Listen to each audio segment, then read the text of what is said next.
Welcome back. We're going to start session 8 on socialism and a continuation of what's going on in education.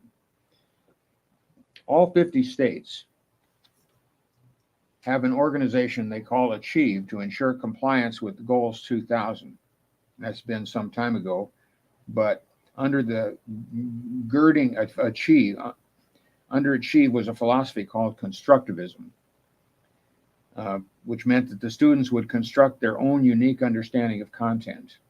The national teacher licensing rules were based on constructivism. The philosophy included math. The national teacher licensing rules under mathematics reasoning read, they learned that mathematics is man-made, that it is arbitrary, that good solutions are arrived at by consensus among those who are considered to be experts. Social studies replaced history, where the requirement was not to understand history or the Constitution, but to demonstrate an inquiring attitude toward local, national, and global issues, a commitment to open-mindedness and tolerance for ambiguity, including the attitude that most knowledge is tentative in nature. School to work, called small learning communities, was not something for the future, but was placed in all 50 states. A government-sponsored textbook called We the People stated that the primary purpose of the textbook was not to fill your head with a lot of facts about American history and government. The primary purpose was to develop civic virtue, which was the dedication of citizens to a common good, even at the cost of individual interests. The citizenship is defined as being a member of the state, one who owed allegiance to government. The Bill of Rights was written to protect citizens from the federal government. The textbook, however, suggests that citizens yield the rights to the government. No Child Left Behind continued the system under new names, including forced federal curriculum. By compliance through mandated national assessments, states are accountable to previous federal contracts of Goals 2000 and School to Work. No Child Left Behind presumed implementation of the 1994 standards and assessment requirements. If a state did not have Goals 2000 and School to Work in place, the state lost administrative funds. Mike Cohen, Assistant Secretary for Elementary and Secondary Education for 8 years in the Clinton administration, stated that No Child Left Behind was a clone that was built on the foundations of Goals 2000, except that there were more government accountability measured by the tests. The Workforce Investment Act used marketing language to address business leaders with statements such as, it was estimated that American business spent $30 billion annually training and retraining its workforce. More than 50% of the U.S. employers said they could not find qualified applicants for entry-level positions. With School to Work in place, they would already be trained. In other words, the schools would be trained right in high school to do menial tasks that employers could hire them. They've already been trained. Well, that saved them $30 billion, supposedly. One of the things about, excuse me, national sovereignty was addressed in education, and most of the multiculturalism taught to students stressed allegiance away from the national sovereignty of the United States toward a global village headed by the United Nations. Babin wrote a book about the UN. He called it a Mad Hatter's Tea Party, where good was evil, right was wrong. Every dictator was given the same privileges as leaders of free nations. The Security Council is interested in tying down the one remaining superpower and making American action taken without the UN permission illegitimate in the eyes of the world. The policy of eliminating terrorists depends on surprise, hitting terrorists where they lurk before they have a chance to run. The UN is the enemy of preemption. When the United States engages in UN debates, the crucial advantage of surprise is lost. The United States cannot even agree on the definition of terrorism. In order for them to be judged of what's good and bad, they have to somehow know what it is. And Dr. Robert Mueller, former Assistant Secretary General of the United Nations, developed a World Core curriculum, which is supposed to be taught everywhere in the world. And his book was based upon Alice Bailey's Education for a New Age, which she got from a medium, Dwa Kull, channeled demonic spirit. According to Bailey, education should be a continuous process from birth to death, concerned not so much with acquisition of knowledge as with the expansion of consciousness. The ultimate goal of New Age education is to create an entire new species of human being, the Aquarian man. How did we get from the place where evangelical churches are losing 70 to 80% of their young people when they graduate from high school? Why is America on the verge of national suicide? Why is Western Europe, once the most powerfully impacted by the gospel, a missionary sending continent, now the most difficult mission field to reach in the world? Why don't 60% of British teens believe in the existence of God? Why do less than 2% of Britons go to church today? Well, part of it's because of John Dewey. The assault on the gospel was led by him. Their main beliefs are: first, the universe is self-existing and not created; second, that man is a part of nature and that he's emerged as a result of continuous process. James Hutton, the founder of modern geology, stated, "The past history of our globe must be explained by what can be seen to be happening now. No powers are to be employed that are not natural to the globe, no action to be admitted except those which we know in principle." This, of course, rules out supernatural creation and a supernaturally induced global flood at the time of Noah. And Noah, Hutton came up with all this information before he'd even bothered to look at a rock. Based on Hutton, Charles Lyell wrote Principles of Geology, in which he tried to free science, the science of geology, from Moses. He wanted to reconstruct Earth history by silencing God's eyewitness testimony about the creation week and the flood. Wayne Grudem, in his introduction to systematic theology, wrote, "What is at stake? A lot. The truthfulness of the three foundational chapters for the entire Bible, 1 through 3, belief in the unity of human race, belief in the ontological uniqueness of human beings among all of God's creatures, belief in special creation of Adam and Eve in the image of God, belief in the parallel between condemnation through the representation by Adam and the salvation through representation by Christ, belief in the goodness of God's original creation, belief that suffering and death today are a result of God's judgment upon the original creation, and the natural disasters today are all part of the fall, not part of God's original intent and in creation." Now we have what we call deconstruction. In more recent times, there's been an adaptation of a socialistic tactic called deconstruction. This is where a country's past heroes are portrayed in a negative light, so that people emotionally detach from them and their values. Then there's a period of disillusionment and searching. Finally, there's an introduction of rewritten history with socialist values. Dystopian writer George Orwell explained in 1984, "Every record has been destroyed or falsified, every book rewritten, every picture has been repainted, every statue and street building has been renamed, every date has been altered, and the process is continuing to day by day and minute by minute. History has stopped. Nothing exists except the endless present, which the party is always right. I know, of course, that the past is falsified, but it would never be possible for me to prove it, even if I did the falsification myself. After the thing is done, no evidence ever remains. The only evidence is inside my own mind, and I don't know for certain if any other human being shares my memories." Orwell explained how to alter a nation's trajectory. Those who control the past control the future. Those who control the present control the past. It's actually a sales technique. First, the salesman points out the negative aspects of an old product that the customer is using. Then the customer becomes dissatisfied with it and curious about new options. Then the salesman presents the positive aspects of a new product. Deconstruction does this same thing on a national scale. Deconstruction to drive natural, neutral, and reverse. Method is to accomplish in the classroom.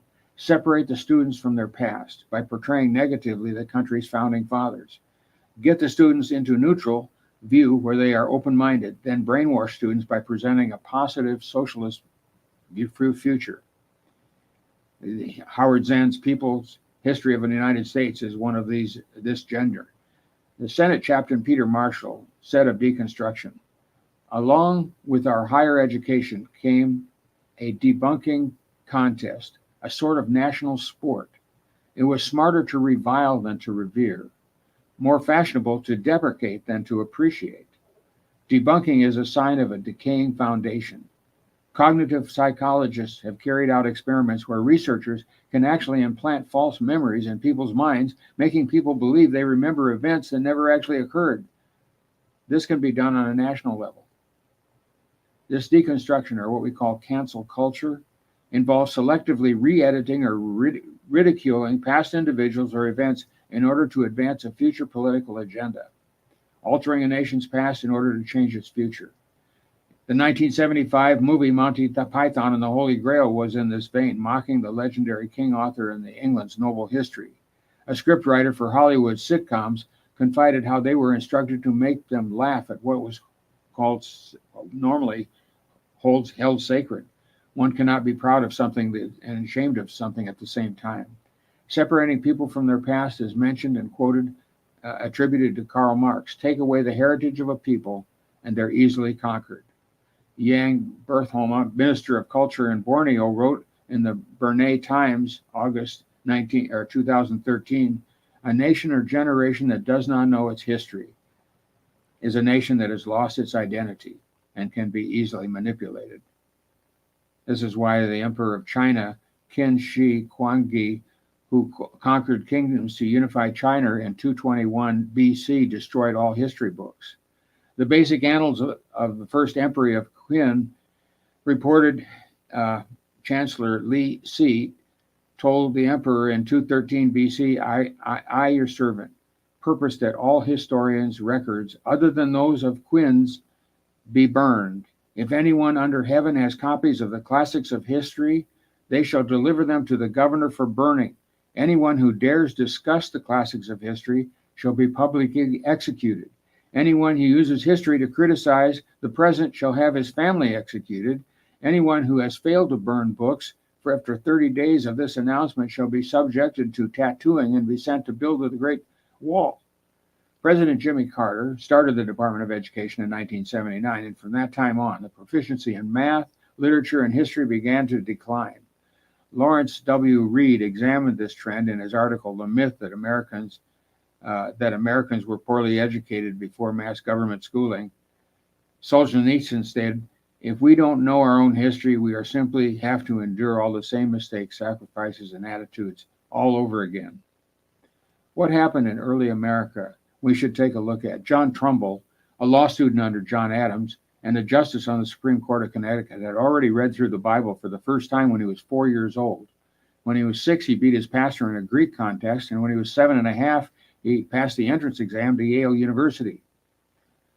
Declaration signer Charles Carroll entered college at the age of 10. Fisher Ames entered Harvard when he was 12. Benjamin Rush graduated from Princeton when he was 14. John Quincy Adams was 8 years old when he performed musket drills with the Revolution, during the Revolution with the famous Massachusetts Minutemen.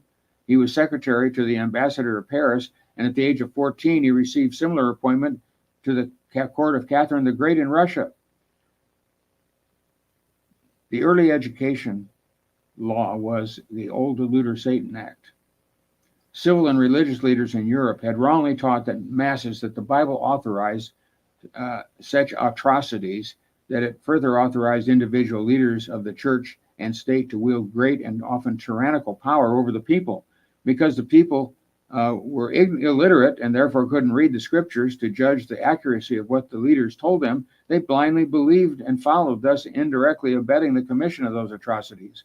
Learning from these tragedies, the American settlers were convinced that if the common people could read and learn the Word of God for themselves and study the limits on the governing authorities set forth in the Bible, citizens would resist government misbehavior and thus preclude several similar occurrences in America. What was that they were learning? Well, elementary math problems during the 1860s were such as this. I insured 2/3 of a shop worth $3,600. 4/5 of a house worth $6,000. Paying $126. What was the rate of insurance? Or how about this one? This is an elementary school math question. How much money must be given with 9 $100 shares at 15% discount in exchange for 8 $100 bonds at 2% discount? Or consider math problems from 1877, mental math tests. No pencil and no paper allowed. A boat worth $864, of which 1/8 belonged to A, 1/4 belonged to B, and the rest to C, was lost. What loss did each sustain, having been insured for $500? Or how about this one? On a farm, there were 60 animals, horses, cows, and sheep. For each horse, there were 3 cows. For each cow, there were 2 sheep. How many animals were there of each kind? Or how about this one? If 7 men can do a piece of work in 4 days, in what time can it be done if 3 of the men leave when the work is half completed? Well, we see how this is what public schools were teaching back then. When most kids were homeschooled, they didn't have public education, but they were able to learn at a very early age. What is the effect of the Center for Civic Education, a non-governmental organization, has redefined what education is and what's to be taught? The effect has been to reduce education to job skills, to prepare a generation to accept a global form of government based on a Marxist economy, the elimination of any mention of the Second Amendment, and the overemphasis on the environment, tolerance, global citizenship, along with the certification of teachers and extensive NAEP testing, which focuses more on attitudes and beliefs than on math and reading, and demonstrates what the stated agendas of the new federal curriculum are. They rewrite the nation's curriculum. The national standards for civics and government states civic education instead should be considered central to the purposes of American education. It also states that achievement of these standards should be fostered not only by explicit attention to civic education in the curriculum, but also in related subjects such as history, literature, geography, economics, and the sciences, and by informal curriculum of the school, the pattern of relations mentioned in the school and its governance. In other words, include all of this stuff in every field, in every subject. And we redefine the media. The UN-sponsored World Declaration on Education for All in 1990, which called for most of the education changes that are being made in the United States to support basic education activities, not to report the basic education activities. It means, in the words of Agenda 21, shaping public behavior. Well, this is a call that I would say is to abandon public schools altogether. There are certain things that were never written in the Bible to actually exist. And one was public schools, controlled by the government, especially a humanistically controlled government. No, parents were to teach their children at home. Public schools today can waste 12 years of your children's life. They can cripple your child's ability to read. They can deceive parents into thinking their children are doing well in school when they're not. They can indoctrinate children with anti-parent, anti-American, and anti-Judeo-Christian values. They can expose innocent children to shocking sexual material in so-called sex education classes. And they can pressure parents to give their children potentially dangerous mind-altering drugs such as Ritalin. There's a book written called Abolition, Overcoming the Christian Establishment on Education. And the book contends that the public schools should be abolished. The government's days of dictating what ideas our children are exposed to are numbered. The government school system is going to be abolished, as God never granted the government the right to use force and coercion to advance thought. Christians are on notice of this, as most of them foolishly think they can reform a government school system which should not exist in the first place. Since the government school system is a tyrannical mechanism that commands our youth to think in anti-Christian terms, it must be abolished based on how God ordains the family to raise children in the Lord's nurture and admonition. If Christians disregard the Christian establishment, if Christians disregard public schools, we may have a revival. On the average, today, 30 out of a 30 student high school class, 15 are sexually active. 23 believe in homosexuality as an acceptable alternative lifestyle. 14 don't see a great risk in heavy daily drinking. 12 of them have used marijuana. 9 admitted to stealing from a store within the past year. 24 admitted to lying to their parents about something significant. 18 admitted to cheating on a test during the last year. And even though they have done all these things, 20 out of 30 are satisfied with their personal ethics and character. The moral decline of our youth is truly astounding, but we have an even bigger problem. Between 70 and 88% of our children from Christian homes walk away from the visible church by the end of their freshman year in college. That means that more than 7 out of 10 of our children end up in the road to spiritual destruction. According to a national survey done by Britt Beamer, America's Research Group, we start to lose our children as early as elementary school, with around 40% of them deciding to walk away from the visible church by the end of middle school. The percent increases to 80% by the end of the senior year of high school. Almost 9 out of the 10 Christian families, 89%, send their children to public schools. Jerry Bergman, who had 4 doctorates, something like 5 or 6 master's degrees, he was fired from his job at Ohio University. And he wrote a book called Slaughter of the Dissidents, where he interviewed 30 professors, actually 300 people, 300 scientists and educators who had had the same thing happen to them. He found out that they were basically lost their job because they weren't teaching evolution. And so he basically went and documented this in a book called Slaughter of the Dissidents. And he couldn't find anybody to publish it because he said freedom of expression is true in America. We have a right to free speech. It's our First Amendment, but not in the academic world. Not in the academic world. We have basically, the teachers have been silenced.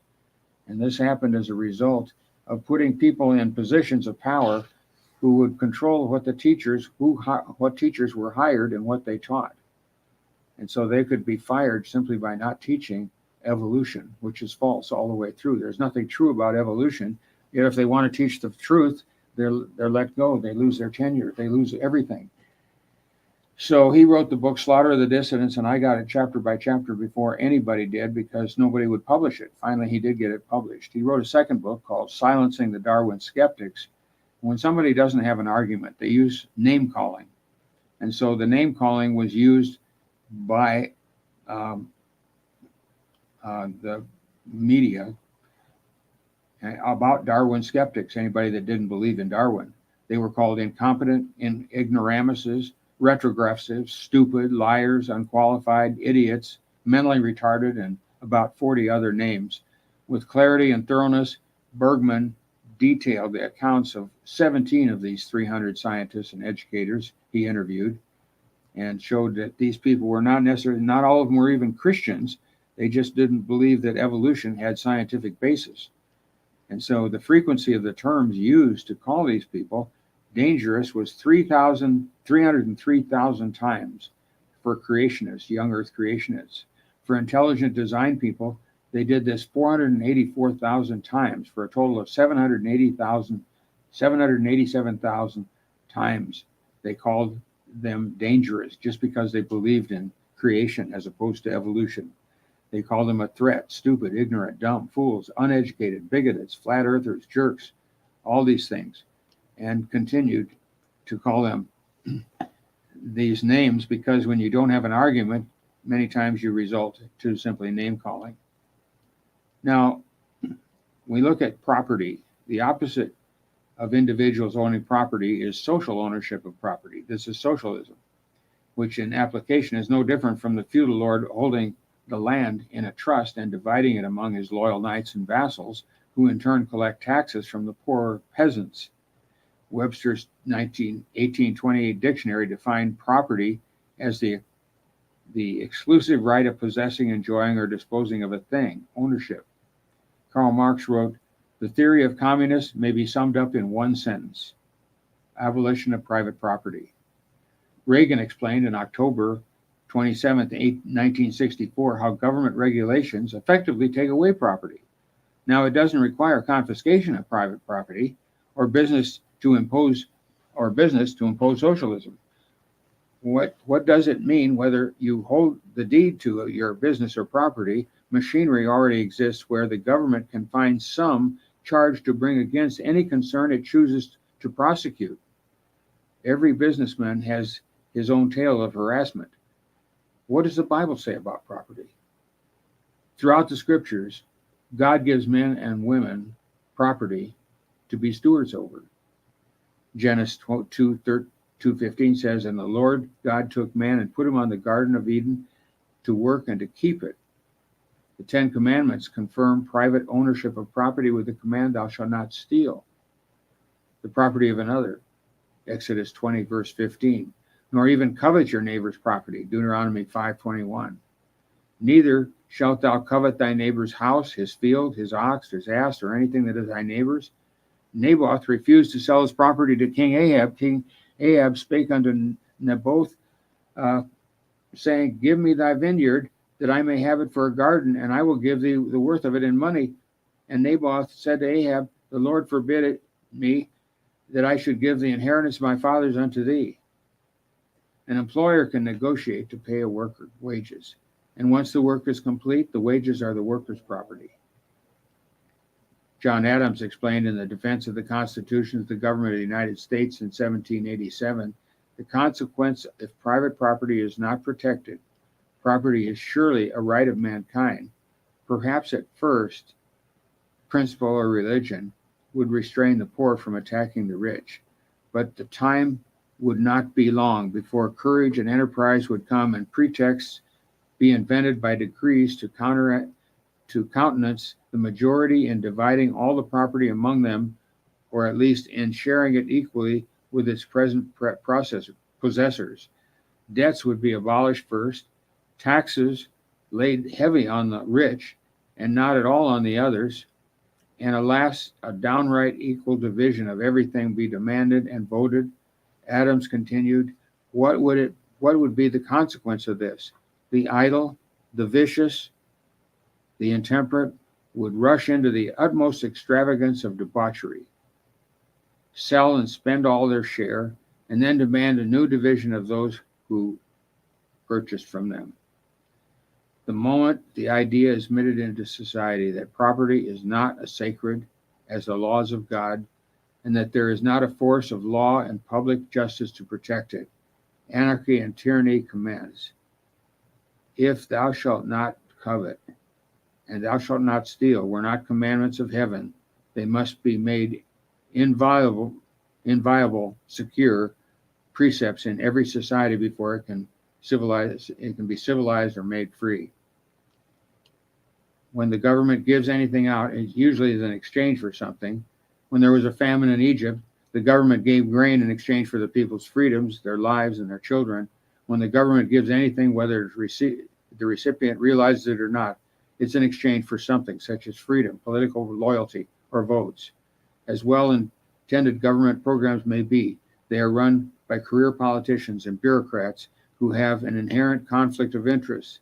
In addition to running a program, they do not want the program to end, as they would lose their justification for their jobs. If a politician is popular because he champions the needs of the poor, he has a vesting interest in the continuation of the poor staying poor as a voting constituency.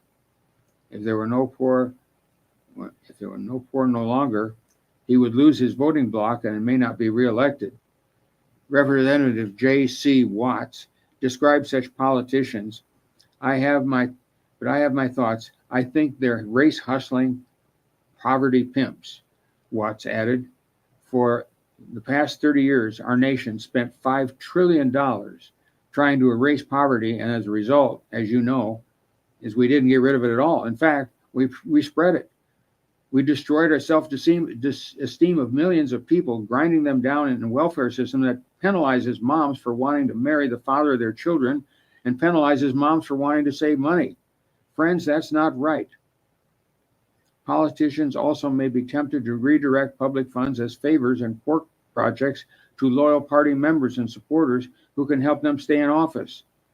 Buchanan discovered that rather than big disinterested public servants, a large percentage of career bureaucrats are primarily interested in self-preservation.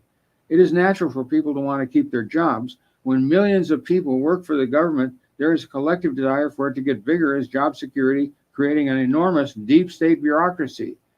Government employees are tempted to use their positions to perpetuate their jobs while harassing, auditing, leaking, investigating, and persecuting those who would threaten to eliminate their jobs. Reagan stated in October 27, 1964, he said, no government ever voluntarily reduces itself in size. So government programs, once launched, never disappear. Actually, a government bureau is the nearest thing to eternal life we've ever seen on earth. And with that, I would like to close. Thank you for listening.